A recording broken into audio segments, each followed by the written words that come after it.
நமது அஸ்ட்ரோ சந்திரா சேனலுக்கு மக்கள் அனைவரையும் வரவேற்கிறோம். நான் செந்தில்குமார், என்னுடன் விவாரிஸ். இன்னைக்கு நம்ம பேச போற தலைப்பு பார்த்தீங்கன்னா, நம்ம ஏற்கனவே பார்த்தீங்கன்னா, ஜெமினி ஜோதிடத்துல சில லெசன்ஸ் நம்ம பார்த்துருக்கோம். என்னென்ன அடிப்படை விஷயங்கள் என்னென்ன அப்படிங்கிறத நம்ம ஏற்கனவே பார்த்துருக்கோம். அதோட தொடர்ச்சியா இன்னைக்கு ஏஎல் அப்படின்னு சொல்லக்கூடிய அர்த்த லக்கணத்தை பத்தி பார்க்க போறோம். ஏற்கனவே நம்ம டிகேனா தாரகாரகன் பார்த்தோம், ஏகேனா ஆத்மகாரகன் பார்த்தோம், பிகேனா புத்திரகாரகன் பார்த்தோம், பிஏகேனா பித்ருகாரகன் அப்படின்னு பார்த்தோம். அந்த வரிசையில ஏஎல் அப்படின்னு ஒன்று பார்க்க போறோம், புதுசா தெரிஞ்சுக்க போறோம். ஏஎல் அப்படின்னா அர்த்த லக்கணம். அப்படின்னா என்ன அப்படிங்கிறத நம்ம விரிவா நம்ம நிகழ்ச்சியில ஜோதிட ரீதியான தகவல்களை அலசி ஆராய போறோம். நிகழ்ச்சிக்கு போகலாம். வணக்கம் விபரிஸ். வணக்கங்கண்ணா.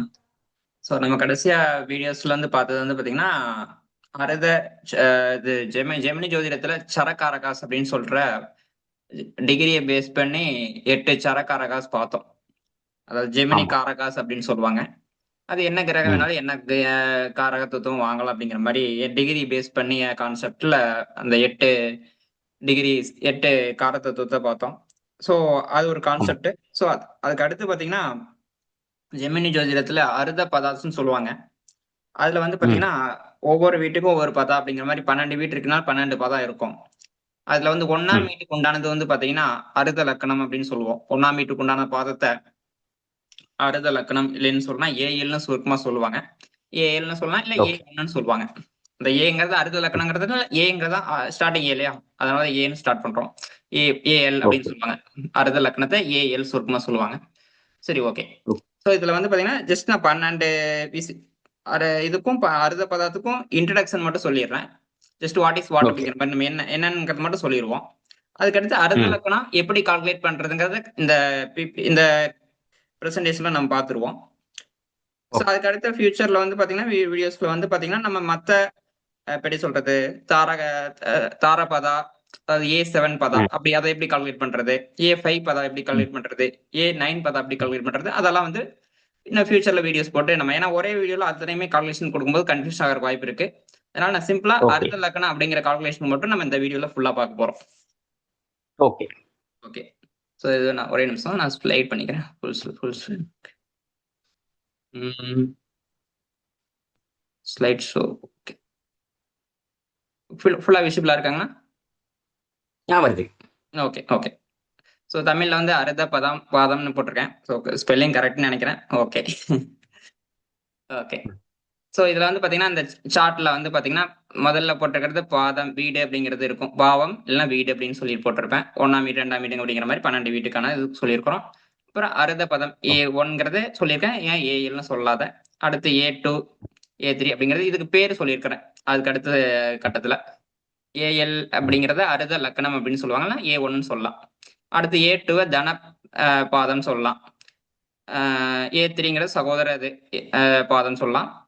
அடுத்து A4 சுக பாதம், A5 வந்து புத்தி அந்த மாதிரி விஷயங்களை குறிக்கக்கூடியதுனால 5ஆம் வீட்டோடது. அப்புறம் ருண அருத பாதம் இது A6 அப்படிங்கிறது. A7ங்கிறது தார அருத பாதம்.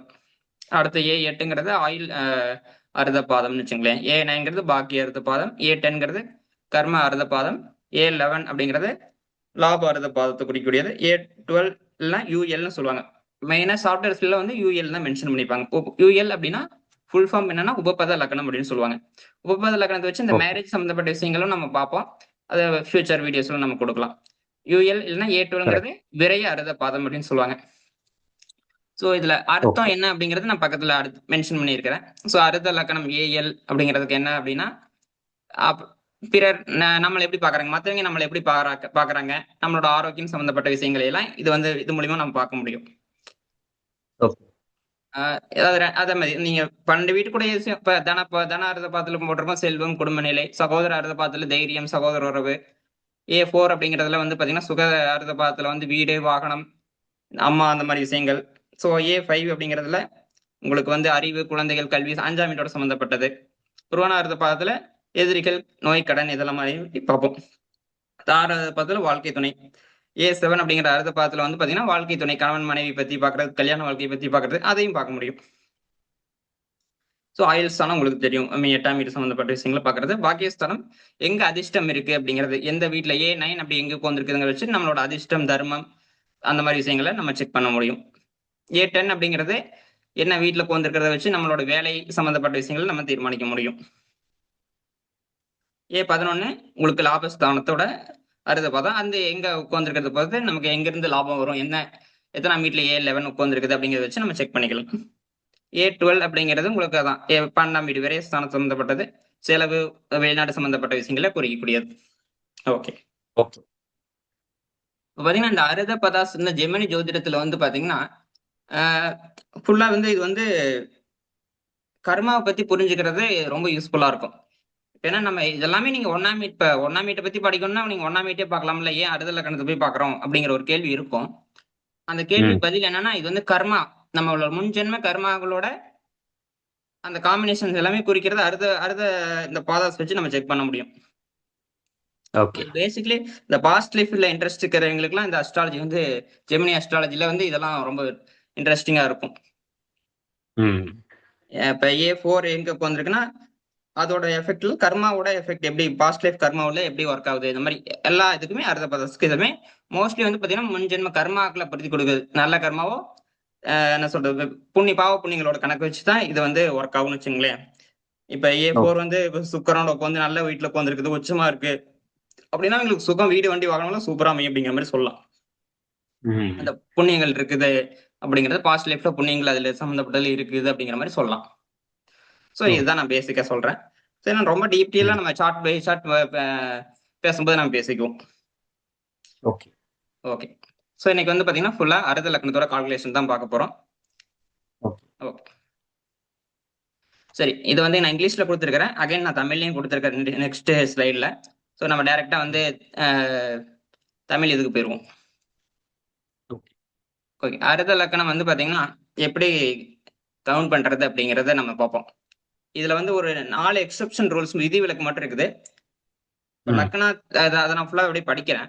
லக்னத்திலிருந்து லக்ன அதிபதி எத்தனை பாவத்தில் இருக்கிறாரோ அதே எண்ணிக்கை லக்ன அதிபதி இருக்கும் இடத்திலிருந்து முன்னால் எண்ணினால் எந்த பாவம் அல்லது வீடு வருகிறதோ அதுவே அறுத லக்கணம். ஓகே. லக்னாதிபதி ஓகே. எங்க போறாரு, எவ்வளவு தூரம் போறாரு, லக்னத்துல இருந்து எவ்வளவு தூரம் போறாரோ அதுல இருந்து ம். அந்த வீட்டையும் கவுண்ட் பண்ணி எவ்வளவு தூரம் வருதோ அதான் வந்து அது என்ன வீடு வருதோ அதுதான் அறுத லக்கணம். புரிஞ்சாங்களா? ம். இன்னொரு வாட்டி சொல்லுங்களேன், புரியல. லக்னாதிபதி ம். லக்னத்திலிருந்து எவ்வளவு தூரம் தள்ளி போறாரோ அதுல இருந்து ம். மறுபடியும் அத்தனை வீடு தள்ளுறது. இப்ப எவ்வளவு தூரம் வந்திருக்காரோ அந்த வீடு தள்ளி மறுபடியும் கவுண்ட் பண்ண, அந்த வீட்டுல இருந்து கவுண்ட் பண்ணோம்னா லக்னாதிபதி உட்கார்ந்து இருக்கிற வீட்டுல இருந்து மறுபடியும் கவுண்ட் பண்ணா கிளாக் வைஸ்ல கவுண்ட் பண்ணணும். கவுண்ட் பண்ணா என்ன ம். வீடு வருதோ அதான் அறுத லக்கணம். நான் ஒரு உதாரணத்துக்கு கேட்கிறேன். இப்ப நான் நான் உதாரணம் ஒருத்தர் துலா லக்கணத்துல பிறந்திருக்காரு. சுக்கிரன் வந்து 9வது வீடான மிதுன ராசியில இருக்காரு. இப்ப நான் சுக்கிரனை 1ஆம் வீடா வச்சு அங்கேருந்து 9 வீடு தள்ளி வந்தா அதுதான் என்னோட அர்த்த லக்கணம். கரெக்டா? கண்டிப்பாங்கண்ணா. சரி, நான் அதுக்கு நான் சூப்பர். உங்களுக்கு எக்ஸாம்பிள்ஸ் நிறைய பின்னாடி ஸ்லைட்ஸ் நான் வச்சிருக்கிறேன், நான் பேசிக்குவோம். Super. Super. Okay. Okay. So இதுல வந்து இப்ப நான் சொன்ன விஷயத்துல என்னென்ன விதி விலக்கு இருக்குங்கிறத மட்டும் நம்ம சொல்லிடுவோம். இதுல ரைட். 4 விதி விலக்கு இருக்கு. இந்த இப்ப நான் சொன்ன ம். ரூல்ஸ்க்கு விதி விலக்கு இந்த பொசிஷன்ல இருந்தா மட்டும் இப்படிதான் கால்குலேட் பண்ணணும் அப்படிங்கிற மாதிரி ஒரு 4 ரூல்ஸ் இருக்கு. அந்த ரூல்ஸ் சொல்லிடலாம். லக்னாதிபதி லக்கணத்துல இருந்துச்சுன்னா 10ஆம் வீடு தான் அறுத லக்கணம். ஓகே. லக்னாதிபதி 7 இருந்துச்சுன்னா அகைன் 10ஆம் வீடு தான் அறுத லக்கணம். சூப்பர். லக்னாதிபதி 4 இருந்துச்சுன்னா 4ஆம் வீடே அறுத லக்கணமா வரும். லக்னாதிபதி 10ல இருந்துச்சு அப்படின்னா 4ஆம் வீடு தான் அறுத லக்கணம். ஓகே. அதாவது இங்க என்ன அறுத லக்கணம் வந்து 1ஆம் வீடோ 7ஆம் வீடோ வர முடியாது. அதான் விஷயம் நமக்கு. நீங்க இதுல புரிஞ்சுக்க பாத்தீங்கன்னா அறுத லக்கணத்துல 1ஆம் வீடு வராது. இந்த நாளுக்கு மட்டும் அந்த விதிவிலக்கு இருக்கு. ஆமா ஆமா.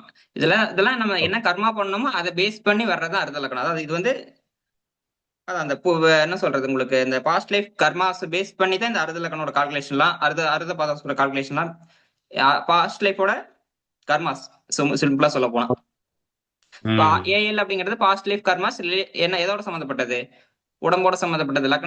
லக்னத்தோட சம்பந்தப்பட்டதுன்னா உடம்போட சம்பந்தப்பட்டது. ஓகே. ஸோ ஏஎல் அப்படிங்கிறது. ஓகே. ரைட். ஸோ நான் எக்ஸாம்பிள் நாங்க போட்டிருக்கிறேன், நீங்க பாப்பீங்க. அதாவது லக்னம் நம்ம போட்டிருக்கிறது சிம்ம லக்னம் போட்டிருக்கிறேங்க. சூரியன் வந்து 3ஆம் வீட்டுல போட்டிருக்கிறேன், லக்னத்துக்கு 3 இருக்குது. சோ இப்ப என்ன பண்ணோம், லக்கணத்துல இருந்து சூரியன் எத்தனை வீடு தள்ளி இருக்காரு லக்கணத்தையும் சேர்த்து கவுண்ட் பண்ணணும். 1 2 3. லக்கணத்துல இருந்து 3 வீடு சூரியனுக்கு வந்திருக்காரு. அப்புறம் மறுபடியும் இந்த சூரியன் இருக்கிற இடத்துல இருந்து, அதான் சூரியன்ங்கிறது லக்னாதிபதி, லக்னாதிபதி இருக்கிற இடத்துல இருந்து மறுபடியும் 3 வீடு தள்ளுறோம். அப்போ நான் வந்து இதை 1ஆம் வீடா வச்சுக்கிறேன், அடுத்து இது 2ஆம் வீடு, அதுக்கு அடுத்து 3ஆம் வீடா வர்றது தனுசு ராசி வருது. ஸோ இங்கதான் ஏஎல்னு போட்டிருக்கேன் பாருங்க. ஏஎல்ங்கிறது அறுத லக்கணம். ஸோ இந்த ஜாதத்துக்கு வந்து 5ஆம் வீட்டுல தனுசு ராசியில அறுத லக்னம் வருது. ஓகே, நெக்ஸ்ட் நான் ஒரு எக்ஸாம்பிளுக்கு வரேன். ஸோ இங்க பாருங்க, இப்ப வந்து பாத்தீங்கன்னா இது வந்து கடக லக்கணம், லக்கணத்திலேயே சந்திரன் ஆட்சி சந்திரனா சொந்த வீட்லயே இருக்காரு, லக்கணாதிபதி எங்கேயும் போகல, அதே வீட்டுல இருக்காரு. அப்படிங்கும்போது இங்க வந்து நம்ம விதிவிலக்கு நம்ம போட்டிருந்தோம்ல அந்த 4 ரூல்ஸ்ல, அது பிரகாரம் லக்னாதிபதி லக்கணத்துல இருந்துச்சுன்னா அறுத லக்கணம் 10ஆம் வீட்டுக்கு போகும் அப்படிங்கிறது படிச்சோம். ஸோ அதான் இங்க ஒர்க் ஆயிருக்கு. லக்னாதிபதி லக்கணத்துல இருக்காரு, அறுத லக்கணம் 10ஆம் வீட்டுக்கு போயிடுச்சு. நெக்ஸ்ட் வந்து பாத்தீங்கன்னா சூப்பர். ரிஷப லக்கணம், சுக்கிரன் வந்து பாத்தீங்கன்னா லக்கணத்துல இருந்து எத்தனை வீடு தள்ளி இருக்காரு? 1 2 3 4 5 6 7 8 9. 9ஆம் வீட்டான மகர ராசியில சுக்கிரன் உட்கார்ந்திருக்காரு. சோ லக்கணத்துல இருந்து கவுண்ட் பண்ணி வரும்போது 9ஆம் வீட்டுல உட்கார்ந்திருக்குது சுக்கிரன். சோ நம்ம இப்ப லக்னாதிபதி இருக்கிற சுக்கிரன் இருக்கிற வீட்டுல இருந்து 9 வீடு கவுண்ட் பண்ணணும். இந்த சுக்கிரனையும் இந்த சுக்கிரன் இருக்கிற வீட்டையும் சேர்த்து தான் கவுண்ட் பண்ணணும். அப்படிங்கும்போது இப்ப இது 1ஆம் வீடு, மகரம் 1ஆம் வீடு, அடுத்து கும்பம் 2ஆம் வீடு, மீனம் 3, மேசம் 4, ரிஷபம் 5, கன்னி 6, கடகம் 7, சிம்மம் 8, கன்னி 9. 9 வீடு தள்ளி வரும்போது சுக்கிரன்ல 9 வீடு தள்ளும்போது கன்னி ராசி 9ஆம் வீடு வருது. சோ மகர ராசியிலிருந்து நம்ம 9 வீடு தள்ளும் போது கன்னி வந்து 9வது ராசியா வருது. சோ அதுதான் அறுத லக்கணம். ஓகே, இங்க வந்து பாத்தீங்கன்னா இந்த எக்ஸாம்பிள் வந்து பாத்தீங்கன்னா மேச லக்கணம் உட்கார்ந்திருக்குது. சோ லக்னாதிபதி யாரு? செவ்வாய். அவர் எங்க உட்கார்ந்திருக்காரு? லக்னத்துல இருந்து 7ஆம் வீட்டுல உட்கார்ந்திருக்காரு. லக்னாதிபதி செவ்வாய் வந்து 7ல போய் உட்கார்ந்திருக்காரு, துலாம் ராசியில. சோ லக்னாதிபதி 7 இருந்ததுன்னா அறுத லக்கணம் 10 வீடு தள்ளணும். இது ரூல்ஸ், விதிவிலக்குல நம்ம எக்ஸப்ஷன் ரூல் தான். கண்டிப்பா லக்னாதிபதி 7 இருந்துச்சுன்னா அறுத லக்கணம் 10ஆம் வீட்டுக்கு தான் வரும். ஓகே, அடுத்தது ஒரு எக்ஸப்ஷனல் ரூல்ஸ் தான், விதிவிலக்கு தான். இங்க வந்து பாத்தீங்கன்னா தனுசு லக்கணத்து இருக்கு. தனுசு லக்கணத்துல இருந்து லக்னாதிபதி எங்க போயிருக்காரு? 4ஆம் வீட்டுக்கு போயிருக்காரு, மீன ராசியில உட்கார்ந்திருக்காரு. சோ லக்னாதிபதி 4 இருந்துச்சுனாலும் எக்ஸப்ஷன் ரூல்ஸ் என்னது, அறுத லக்கணம் 4ஆம் வீட்லயே வரும். சோ அதே வீட்லயே இருக்கும் அப்படிங்கறத ரூல். ஓகே, சோ அதனால இங்க ஏஎல் குருவோட நம்ம போட்டுக்கிறோம். ரைட். ஸோ நெக்ஸ்ட் அகைன் வந்து இதுவும் வந்து விதிவிலக்கு. ஏன்னா விதிவிலக்குலாம் நான் எடுத்து யூஸ் பண்றேன், ஏன்னா அது கொஞ்சம் கன்ஃபியூஸா இருக்கும்னு சொல்லிட்டு அதனால தான் எடுத்து யூஸ் பண்றேன். ஓகே, மகர லக்கணம் இங்க இருக்கிறது நீங்க பாத்தீங்கன்னா தெரியும். மகர லக்கணத்துக்கு லக்னாதிபதி யாரு? சனி. சோ லக்கணத்துல இருந்து எத்தனை வீடு தள்ளி இருக்காரு? 10 வீடு தள்ளி இருக்காரு. சனி வந்து இங்க உச்சமாயி 10 வீடு தள்ளி உட்கார்ந்திருக்காரு. ஓகே, இங்க துலாம் ராசியில உட்கார்ந்திருக்காரு. லக்னாதிபதி 10ல இருந்துச்சுன்னா அறுத லக்கணம் 4ஆம் வீட்டுக்கு வரும். ஏஎல் வந்து 4ஆம் வீட்டுக்கு வரும். சோ இது வந்து எக்ஸப்ஷன் ரூல்ஸ், விதிவிலக்குல வர்ற ரூல்ஸ். சோ இது அகைன் அதனாலதான் நமக்கு ஏஎல் வந்து 4ஆம் வீட்டுக்கு வந்திருக்கு. ஓகே, நெக்ஸ்ட் ஒரு ஃபைனல் எக்ஸாம்பிள். கன்னி லக்கணம், கன்னி லக்கணம் போது லக்னாதிபதி யாரு? புதன். சோ புதன் வந்து லக்கணத்துல இருந்து 6 வீடு தள்ளி இருக்காரு. சோ 1 2 3 4 5 6 வீடு தள்ளி இருக்காரு, கும்பராசியில் இருக்காரு. சோ அகைன் நம்ம கும்பத்துல இருந்து 6 வீடு தள்ளணும். சோ கும்பம் 1ஆம் வீடு, மீனம் 2, மேசம் 3, ரிஷபம் 4, மிதுனம் 5, கடகம் 6. சோ ஏஎல் கடகத்தில் இருக்குது, லக்கணத்துக்கு 11ஆம் வீட்டுல அறுத லக்கணம் இருக்கு. இதாங்கண்ணா கால்குலேஷன், இவ்வளவுதான், சிம்பிள். சோ இது வந்து நான் ஏஎல்க்கு மட்டும் சொல்லியிருக்கிறேன், இந்த மீதி இருக்கிற அத்தனை இதுக்கும் கால்குலேட் பண்ண முடியும். சோ ஏன்னா இப்பவே நான் இந்த வீடியோ எல்லாத்துக்கும் சொன்னா கன்ஃபியூஷனா இருக்கும்னு சொல்லிட்டு நான் ஏஎல் மட்டும் இங்க இந்த பிரசன்டேஷன்ல கொடுத்துருக்கோம். Okay, super. நிகழ்ச்சி நிறைவு செய்கிற நேரம் நெருங்கிடுச்சு. ஸோ இன்றைய நிகழ்ச்சியில் வந்து பார்த்தீங்கன்னா ஜெமினி ஜோதிடத்தில் ஏஎல் அப்படின்னு சொல்லக்கூடிய அர்த்த லக்கணம் அது எப்படி ஒவ்வொருத்தருக்கும் இருக்க முடியும் அப்படிங்கிறத நம்ம வந்து இன்னைக்கு வந்து விளக்கமாக தெரிஞ்சுக்கிட்டோம். ஸோ நீங்கள் வந்து இதை நீங்கள் கால்குலேட் பண்ணியும் தெரிஞ்சுக்கலாம். ஏற்கனவே நம்ம நிகழ்ச்சியை தொடர்ந்து பார்க்குறவங்களுக்கு தெரியும், ஜியோதிஷ் மொபைல் ஆப் நம்ம வந்து டவுன்லோட் பண்ண சொல்லியிருக்கோம். ஜெகநாத் ஹோரா அதை ரெக்கமெண்ட் பண்ணியிருக்கோம். இந்த ரெண்டுலேயுமே பார்த்தீங்கன்னா நீங்கள் இந்த கால்குலேஷன்லாம் போட வேணாம், ஆல்ரெடி கால்குலேட் பண்ணியே அதில் வந்துடும். ஸோ நீங்கள் வந்து அதன் மூலியமாக கூட நீங்கள் எளிமையாக தெரிஞ்சுக்க முடியும். கால்குலேட் பண்ணுறதுக்கு என்ன வழிமுறைகள், ஏன்னா உங்களுக்கு தெரியணும்ல, பேஸ் என்ன, வேர் என்னன்னு தெரியணும். எப்படி இது உருவாக்கப்பட்டதுன்னு தெரியணுங்கிறதுக்காக தான் விபாரிஸ் வந்து விளக்கமாக சொன்னாங்க. இதை தாண்டி பார்த்தீங்கன்னா, நீங்கள் அதை கன்ஃபியூஸ் ஒரு நாலேஜே இம்ப்ரூவ் பண்ணிக்கிங்க. பட் நீங்கள் ஈஸியாக பார்க்கறதுக்கு உங்களுக்கு ஜெகநாத் ஹோரா இருக்குது, அதே நேரத்தில் ஜோதி சாப் இருக்குது. ஸோ இந்த மாதிரியான அந்த டெக்னாலஜியை யூஸ் பண்ணி நீங்கள் அர்த்த இலக்கணம் எங்கே வருங்கிறத பார்த்துக்கலாம். ஏஎல் அப்படின்னு உங்களுடைய கட்டத்தில் எங்கே வருதோ அதில் இருக்கும். நீங்கள் அதை செக் பண்ணி பார்த்துக்கும் போது உங்களுக்கு ஈஸியாகவும் இருக்கும். அது உங்களுக்கு நாலேஜும் வளரும். உங்களுடைய ஏஎல் எங்கே இருக்குங்கிறத நீங்கள் வந்து ரிவ்யூ பண்ணிக்க முடியும். கொஸ்டினும் இருக்கும், ஆன்சரும் இருக்கும். நீங்களே வந்து பார்த்தீங்கன்னா அதை தேடி போய் கண்டுபிடிக்கலாம். ஸோ இன்ட்ரெஸ்ட்டாக இருக்கும். நீங்கள் கரெக்டாக பண்ணுறீங்களா அப்படிங்கிறத நீங்கள் செக் பண்ணிக்கவும் முடியும். ஃபேமிலி மெம்பர்ஸ்க்கு நீங்கள் என்ன பண்ணுங்கள், ஜோதி ஷாப்லேயோ ஜெகநாத ஹோராலேயோ ஏஎல் எங்கே இருக்குங்கிறத பார்க்காம நீங்கள் இந்த மெத்தடை பயன் பண்ணி கால்குலேட் பண்ணி அதுக்கப்புறம் ஆன்சரை போய் ஜெகநாத் ஹோராலையோ ஜோதிஷ்லையோ நீங்கள் செக் பண்ணுங்கள். கரெக்டாக இருக்கும். கரெக்டாக இருந்தால் நீங்கள் வந்து கரெக்டாக நீங்கள் அண்டர்ஸ்டாண்ட் பண்ணிக்கிட்டீங்க அப்படின்னு நீங்களே உங்களை ஜட்ஜ் பண்ணிக்க முடியும். ரொம்ப இன்ட்ரெஸ்ட்டாக இருக்கும். அதாவது முன்ஜென்ம கர்மாவுடைய தொடர்ச்சி ஏஎல் அப்படின்னு சொன்னாங்க. அதோடு இல்லாமல் நம்மளுடைய ஹெல்த், உடம்பு தான் ஏஎல் அப்படின்னு சொல்லியிருக்காங்க. லக்கணம், நார்மல் லக்கணத்துக்கும் இந்த லக்கணத்துக்கும் என்ன டிஃப்ரெண்ட் உருவாக இருக்குது அப்படிங்கிறதையும் நம்ம தெரிஞ்சுக்கிட்டோம். வரும் நாட்களில் இன்னைக்கு A1 அப்படின்னு சொல்லக்கூடிய அந்த அர்த்த இலக்கணத்தை தெரிஞ்சுக்கிட்டோம். அடுத்தடுத்த நாட்களில் A2, A3, A4, A5, A6, A7, A8, A9 அப்படின்னு சொல்லி A10, A11, A12 அப்படிங்கிறதுக்கு பதில் UL அப்படின்னு வரும்னு சொன்னாங்க. உபபத இலக்கணம் அப்படின்னு சொன்னாங்க. ஸோ இது எல்லாத்தையுமே நம்ம விரிவாக அடுத்தடுத்த நாட்களில் நம்ம தெரிஞ்சுக்கிட்டு இருக்கோம். இதை போல் நல்ல நிகழ்ச்சிகள் தொடர்ந்து உங்களுக்கு வரும். இது வந்து பார்த்தீங்கன்னா ஒரு நிகழ்ச்சி ஏதோ நம்ம பண்ணணும் அப்படின்னு நம்ம பண்ணக்கூடிய சேனல் நம்ம சேனல் கிடையாது. ஒரு உபயோகமான விஷயத்த இதுவரைக்கும் எந்த சேனல்லையும் யாரும் சொல்லாத ஒரு விஷயத்த, ஜோதிடம் சார்ந்த விஷயத்தை தாண்டி அவுட் ஆஃப் த பவுண்டரிக்கு போகாம அதுக்குள்ளவே நம்ம நிகழ்ச்சி வந்து வடிவமைக்கப்படுது. இதுதான் நம்ம நிகழ்ச்சியுடைய சிறப்பு. இன்றைய நிகழ்ச்சியில நீங்க அதை வந்து உணர்ந்திருப்பீங்க. இதுக்கு முன்னாடி இருந்த ப்ரீவியஸ் நிகழ்ச்சிகள் எடுத்து பார்த்தாலும் உங்களுக்கு அது கண்டிப்பா தெரிஞ்சிருக்கும். வரும் நாட்களையும் அது போல நிகழ்ச்சிகள் தொடர்ந்து வரும். தொடர்ந்து நம்ம நிகழ்ச்சியில நல்ல நிகழ்ச்சிகள் வர்றதுக்கு நீங்க எங்களுக்கு சப்போர்ட் பண்ணுங்க. நம்ம சேனலை சப்ஸ்கிரைப் பண்ணாலும் சப்ஸ்கிரைப் பண்ணுங்க. மீண்டும் ஒரு நல்ல நிகழ்ச்சியில சந்திப்போம். நன்றி, வணக்கம்.